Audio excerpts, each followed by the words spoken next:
Hi, welcome to Mindful Conversations. My name is Greg Dwyer. My guest today is Rich Sear. He's coming back. The topic tonight is the supernatural. Rich, thanks for being on the broadcast today. Thanks for having me back on. So, do you believe in the supernatural? Yes. How so?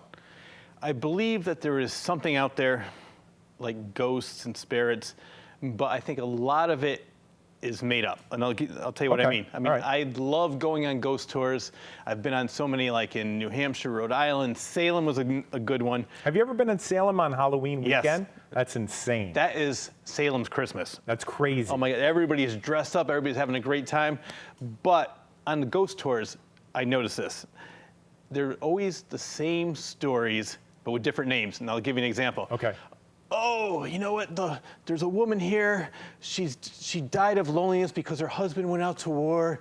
He never returned, so she's waiting for him to come back. I mean, every ghost tour I went on has it. So I think that a lot of that is made up or maybe embellished for effect. Sure. And it's very interesting. It's theater. Yeah, it's theater. It's not real. Exactly. One time I went to Ireland on Halloween weekend. Yeah. And I went on one of those ghost tours, and they took us to a grave site, and it was wonderful. Yeah.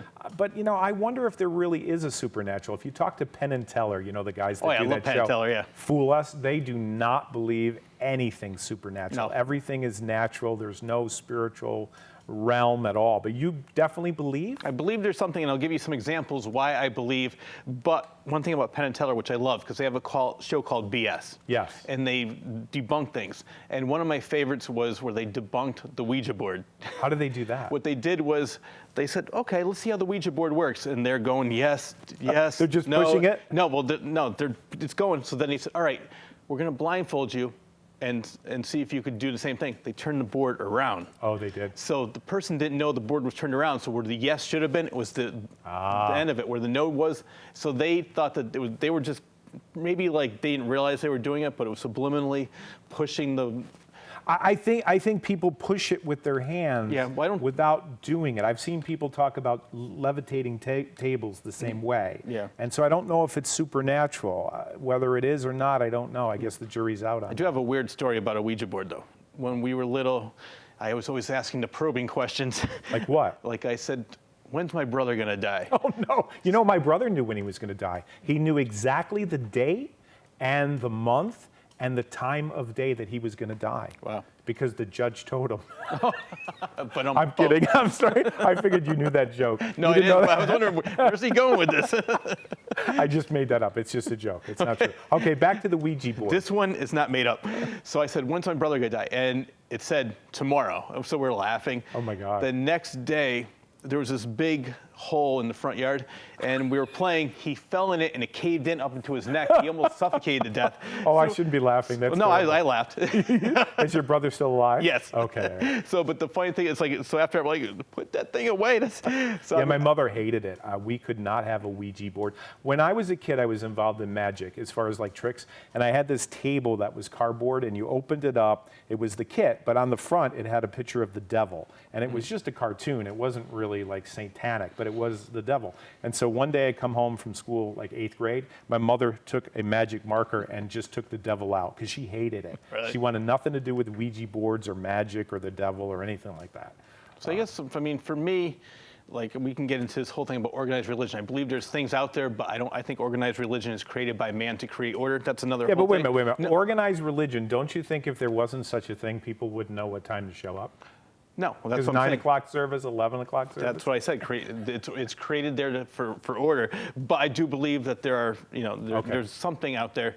And the same thing with ghosts. I believe that, there's a lot of these, because let's get into everything. UFOs. Yeah. Wait a minute. UFOs. UFOs. How did you jump into that? Because the example I'm going to give is like every person who was ever abducted by an alien is like the least reliable source. I know a guy in New Milford that swears he was abducted, Yeah. and his friends, that he lost, I don't know, a couple hours. Are you saying he's not credible? I think a lot of people aren't, but there is one woman that she didn't work there when I did. I used to be years ago, back in the 80s, I was a telemarketer. And You were a telemarketer? Yeah. So was I. Really? How long did you do that for? 5 long, grueling. Did you like it? I actually liked it. I hated it. Where did you work as a telemarketer? It was Johnson Directory Division in Cheshire. I worked in, where was it? It was called Stage Door Music. Oh, And I so, know. You know it? So we sold the decals for the Fraternal Order of Police. And the only rule of thumb is you couldn't tell them you were a police officer because you weren't, you know? And the line was, if they said to you, "Are you a police officer?" You say, "Ma'am, they don't allow me to carry a gun." That was it. But you still asked for the donation, you know? Did you tell them that brother joke?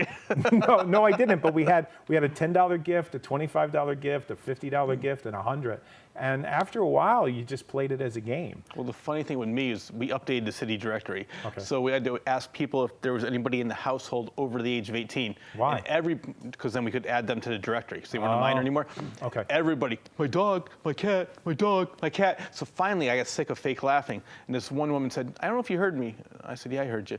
"Young man, you need a sense of humor." And these are the good old days when you had real phones where you could slam the phone down. Yeah. But anyway, the reason I bring this up Yep. was because before I worked there was a woman who claimed she was abducted by an alien, by a spaceship on her way to Hammonasset.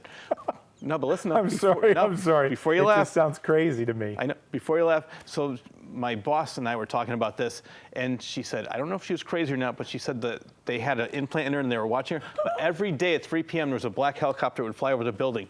When she quit, no more Are helicopter. you kidding me? That's what she told me. Oh my goodness. But- that's insane. Yeah. So I think all these are related, like aliens, Bigfoot, ghosts.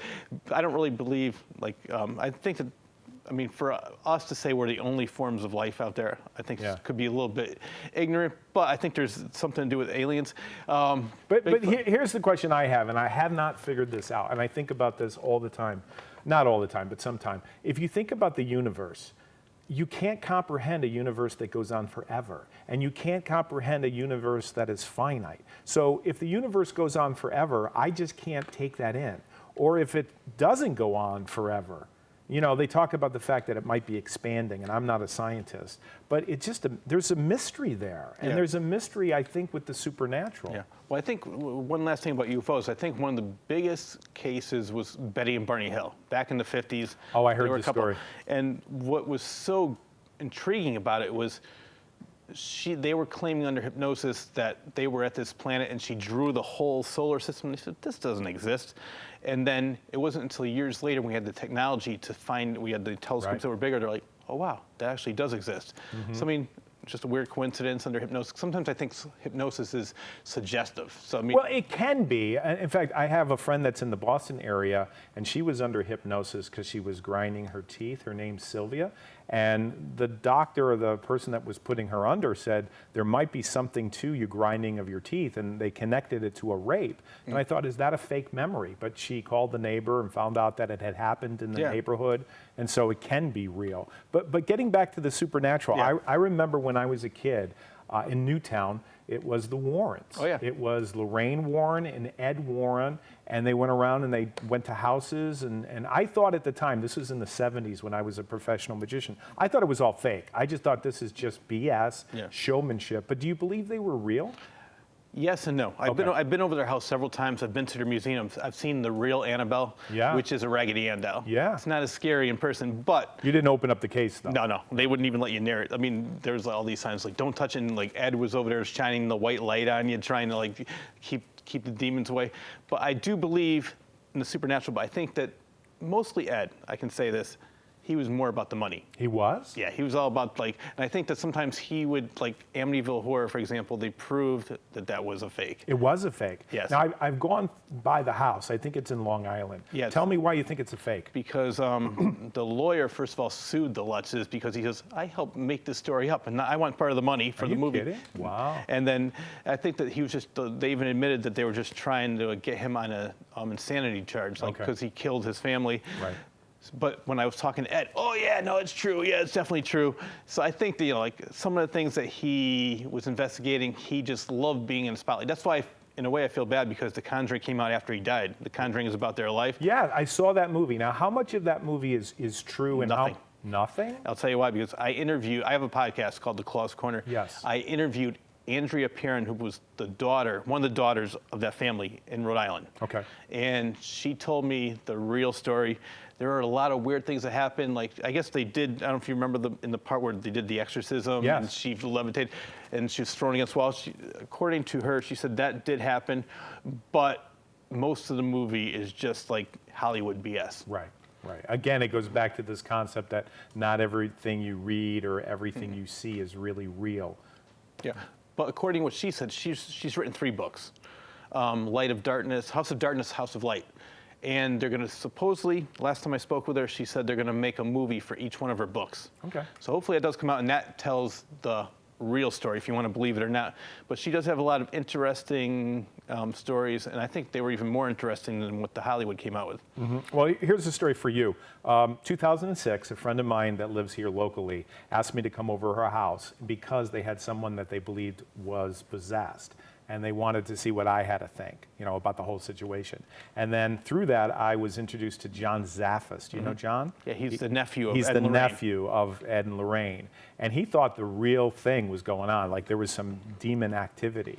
And then I sat down with him at his house here in Connecticut, and the things that he told me, I believed that, exorcisms happen, that the supernatural is not something to play around with at all. Yeah, I agree with you on that one. And I can give you an example about that. I do have an example of a lot of things you're talking about. Yeah. My brother, who is not, I know him, he doesn't really embellish, he doesn't lie, when it comes to things like this, but he said, I had the swearest thing happen. He goes, I'd come home, I thought somebody was breaking into my house because there would be a DVD on the floor, things would be moved, and he got worried that somebody was like coming in when nobody was around. Then one time he was like half asleep and he felt a tugging at his leg, and he's like nodding out. He opens his eyes, sees this old woman hovering over him. So he closed his eyes, opened them up again, she was still there. He started freaking out. So I heard the story. I said, oh my God, that is great. Oh yeah, you say that now. I said, all right, so I'm telling people, do not do this at home, because I was just being, sort of a punk. I'm like, oh, come on, you're real bad. You think why don't you mess with me? Oh, you said that out loud? Yeah, I said, why don't you mess with my brother? Why can't you do something? And so he's like, please shut up. I'm like, oh no, I want to see what she looks like. She's real tough with you. All of a sudden, right when I kept on doing that, the stereo went from 3 to 10. I'm like, okay, maybe somebody's here. Wow. So, and I've had other issues because I'm John Edwards. Yeah, well, what do you think about John Edwards? I think he's a showman. I've never seen him in person. I have. But I have friends that have seen him. No, not the real thing. I don't think. And the other thing, too, is I hear a lot of it is editing. Like, Yes. you can do a 3-hour show. Like, we're doing live to tape. In other words, what we're doing is what we're doing. We're not editing any of this. But they would do, like, 3 hours, and then they would only show 20 minutes of all the hits. Yeah, well, I saw him in Cromwell years ago during the height when he was doing the show called Crossing Over. It was when it was on Sci-Fi before ABC. So he was just, becoming the superstar. And they did a 3-hour, and I see this. No. Is it your father? No. I mean, and then every once in a while he'd get a hit. He is very good at fishing for information. Right. Like he'll say, I see a woman with my mother? Yes, it's your mother. Like he sort of like gets that, gets them to say everything that he wants to say. Right. So, and they don't even realize they're doing that. And actually, Penn and Teller did a great episode on that. I didn't see that. Was that on BS? Yes. Okay, what did they do? Oh my God. So they're having this one woman who said, I see this and I see that, and people are crying. Oh my God, I got a chance to speak to my father, got a chance to speak to my brother. So they had this other guy come out and say, he's doing the same thing. He's getting them to cry. They're talking to their family members. And at the end, he goes, I just want to say, I'm a complete fraud. I'm a friend of Penn and Teller's. I have no ability to do this at all. And he just showed how easy it is for people to be manipulated. Well, it's general. It's like general information. If I say something to you, like I don't know you that well. We've worked together a few times, but I have this strong feeling that when you were a kid, Rich, you had a was it a pet? Did you have a pet? See? No, yes. Did you? You did. Yes, have, I did have a you pet. did have a was pet. It a dog? Is it a dog? A dog. Okay. It was a dog. You did know. Was it a male dog? Oh my God, how'd you know? Seriously? Was it a male dog? Yeah. Okay. But Now, if I could tell you the name. Yes. It's, you know what, we'll have to take a commercial because I don't know.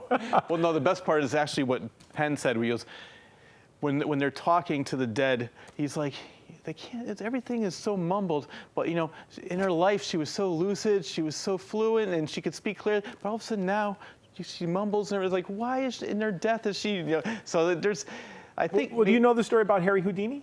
Yes. Okay, so he's buried in New York, not too far from here. So, you know, he was really close to his mom. He was really a mom. And they really tried to rip him off. Oh, yeah, no, you have your dead mother. Yes, yeah, yes. And then, so he goes to this seance, right? His real name was Eric Weiss. He's Jewish. Harry Houdini was just the name that they came up with, and a lot of the story is not even true, but this is true. So he'd go to these psychics or go to these people that were doing the mediumship. You know, they'd all be sitting around in the dark, and the mediums would say something like, you know, your mom's here. And he'd get excited because he really missed his mother. And then the psychic or the medium would say something like, Harry, I love you, Harry this, Harry that. Yeah. And he was so upset because his mother would never call him Harry. Yep. His name was Eric. And so, you know, he went That's on a great. rampage trying to show that these people were completely false. But you believe that some of this is true? I think that maybe I'm just saying, I've never seen this.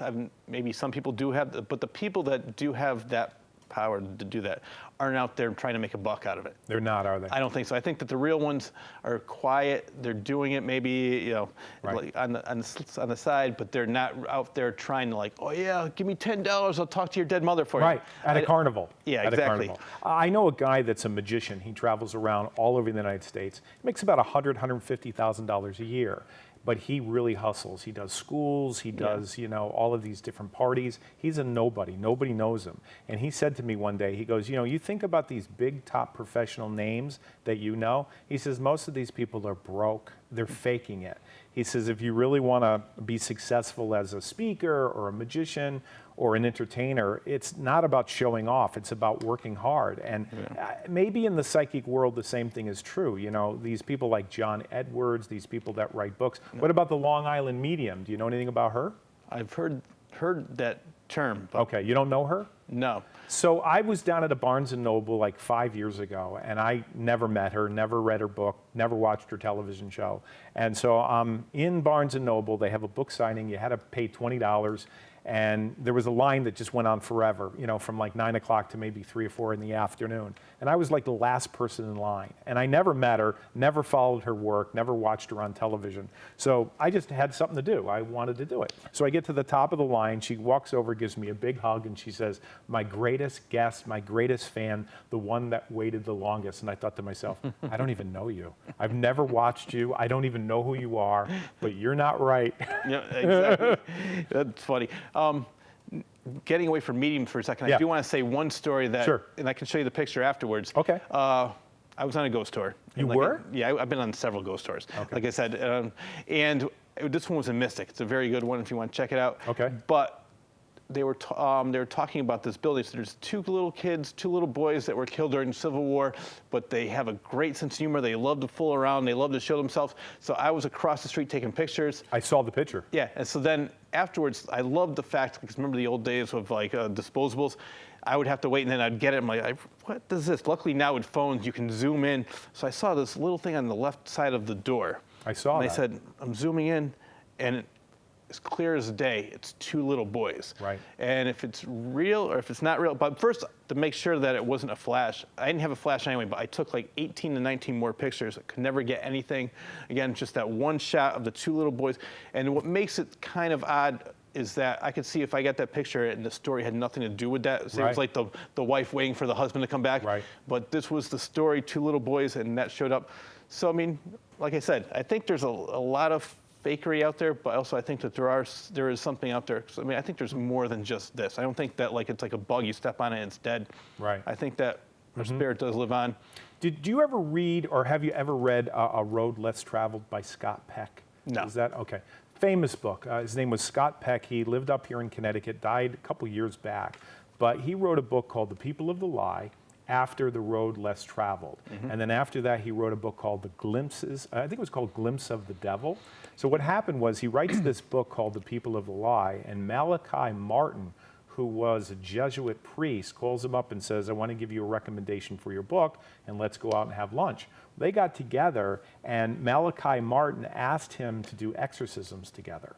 And he did. And the last book, I think it was the last book he wrote, called Glimpses of the Devil, it's 2 accounts of 2 exorcisms that he was involved with. Wow. And then this is what's really scary. Shortly after that, he died. And I'm telling you, it's kind of one of the books that if you read, you know it's not made up. I mean, Yeah. Scott Peck was either a psychiatrist or psychologist. It wasn't somebody that was trying to draw attention to himself. So it kind of lets me think that there's something to the supernatural. Well, again, that's what I said. Like, people that are not drawing attention to themselves, not really trying to make a buck out of something. Right. Those are the people that I think to me, they're more legitimate and more credible. Right. But getting back to the Warrens. Yeah, the like I said, Warrens. I've been over their house several times. And like I she told you just back in died my- recently, she right? died, Around yep, from Easter time. dementia, unfortunately. She was the nicest person in the world. She was. Yeah, she was. Ed was okay. Ed was on, but he was more about the business, like I said. Lorraine will talk to you for hours and hours and hours. But when I was there, they were showing videos of exorcisms that they were involved with. Wow. So it was interesting. But the question I had for Lorraine, because they showed him and he was pushed over the stairwell. And I said, how is he not breaking any bones? Oh, because God's protecting him. I said, no, but I know the devil supposedly, or a spirit, is doing this, and he's possessed, but how is he not breaking any bones? And she really didn't have a good answer for that. Right. Because, I mean, it's the body is still there, but I don't know. And actually, it's funny because I saw that video. There's a movie called The Nun, which is part of the Conjuring series. I saw that. Yeah, all right, remember at the very end, they were showing that video of the exorcism? Yep. I saw the real one. You did. That was at their house. Had nothing to do with the nun, I'll tell you that. Oh, it didn't? No. And that's why I thought it was funny that they tied that video to that, because I'm positive that was the video I saw. Right. Well, there's all of these spin-off movies, Yeah. and none of them, I mean, it's just about, again, making money. Yeah. It's not real. But I guess I would say to folks, don't play around with the supernatural. No.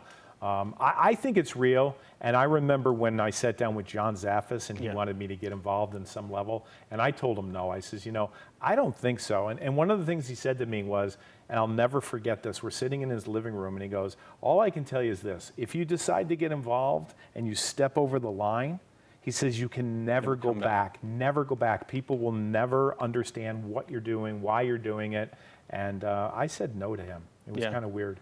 Yeah, no, I agree with that. And I never ever, I mean, besides, like I said, with my brother, and I've done it other times where when my grandfather died, and I was actually watching Don Edwards. He goes, if you want the spirit to know you're here, tell him. I said, come on, I know you're here. Why don't you show yourself? I'm like, oh, stop being such a wimp. I'm using other words.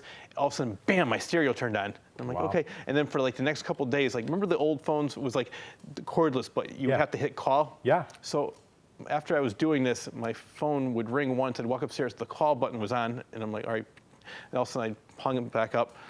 About another 20 minutes to do it. So that happened for about a week. So, I mean, I don't know. Like I said, some weird things have happened like that where, Yeah. and that's just me, unfortunately messing with them, which I really shouldn't, because I believe that if you Yes. cross that line, yeah, you're right. Well, Sometimes the advice that I have received is never call anything out. Yeah. I can call you out and say, hey, Rich, whatever. But to call out the spirits, to invoke them, is probably not a good thing to do, whether you believe it or not. It's probably not good to go around a graveyard and say, hey, where are you? Show yourself. Yeah. Or Oh, yeah, no, possess this body, please. I don't think that's a good thing to do. Oh, no, I agree with you. Like I said, I was young and in my 20s, okay? You're not playing with a Ouija board anymore, No, are you? no. Not since it almost killed my brother. No. We can laugh about it now. Yeah. So what do you think about Halloween as far as that? I mean, you know the origin of the whole story, or? I do know the origin, but that to me is I love that holiday. I love that time of the year. What do you love about Halloween? It's just fun. I just love scary movies. I love the macabre. I love like going to the haunted houses. I mean, the fake ones. Right. And I love going on ghost tours. And that time of the year, it's just like, I don't know, to me, it's just that's a lot of people like Christmas the best. Right. Or Easter. Halloween is my favorite holiday. You're not the only one. I met somebody at a conference. They absolutely love Halloween. And I was talking to somebody, I think this week, that does not celebrate Halloween because it's just pagan. But, it depends on how you look at it. Exactly. I guess. I look at it as fun. I don't Right. I don't think it's evil. I don't think it's good. I think it's just fun. Right. I mean, not everything has to be like, oh, this is bad, this is good. It's like it's everybody's perspective. Well, one way to look at it is the pagan understanding is that October 31st is the end of the season. Yeah. And so November 1st is the beginning of winter. So in our world, December 21st is the beginning of winter? Yeah. But from a pagan point of view, it was November 1st. And a lot of times people didn't know if they were going to live through the winter. So it was a really scary thing. Yeah. So people didn't know if it was going to happen or not, And so they had all of these rituals and all of these traditions, and I guess it depends on what you believe about it. Yeah, so I'm not really a superstitious person. I do believe, like I said, I believe in it, but I'm not really like, I'm afraid of walking under a ladder. I'm afraid of a black cat crossing my path. Because I think really quickly is that like, we got to wrap it up. okay, well, so that'll be for the next episode. Next time. So thank you so much, Rich Sear, and I appreciate you being on this television show, and we'll catch you next time on Mindful Conversations. Once again, thanks for having me. Thank you, man.